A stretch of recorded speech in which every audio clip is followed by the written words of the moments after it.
అవతల అనువైన ప్రదేశాలను ఎంపిక చేసుకోవచ్చు ప్రభుత్వం అని కూడా కమిటీ సూచించింది. దాన్ని పరిచయం పెట్టారు. సో అత్యంత ఆచరణాత్మకమైనటువంటి విషయంగా మావిగన్ ప్రతిపాదన దీనికి వద్దాం. ఎందుకంటే ఇప్పుడు అది ఆల్రెడీ కన్స్ట్రక్షన్ స్టార్ట్ అయింది, కొన్ని కోట్ల రూపాయలు ఖర్చు పెట్టారు రైతులు. ఎస్, అబ్సల్యూట్లీ వాళ్ళు త్యాగాలు చేశారు, వాళ్ళ అమ్మవారి గుడికి కూడా వెళ్ళేది మొక్కులు తీర్చుకున్నారు.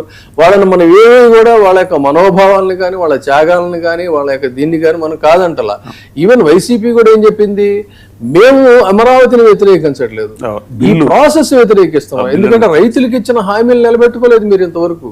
రైతులకి ఏ రకమైనటువంటిది ఆన్ పేపర్ ఊరికే ఇచ్చారు తప్ప వాళ్ళకి ఈ రోజుకి బెనిఫిట్ జరగలేదు. అది చేయండి అనే కదా మిథున్ రెడ్డి ఆ రోజున పార్లమెంట్లో అంత గట్టిగా గొంతెత్తి మాట్లాడినటువంటి పరిస్థితి. సో ఇప్పుడు దీని మీద ఈ మావిగన్ మీద ప్రతిపాదన మీద సామాజిక మాధ్యమాల్లో నెటిజన్లు చంద్రబాబు సర్కార్ని ఏమని ప్రశ్నిస్తున్నారంటే,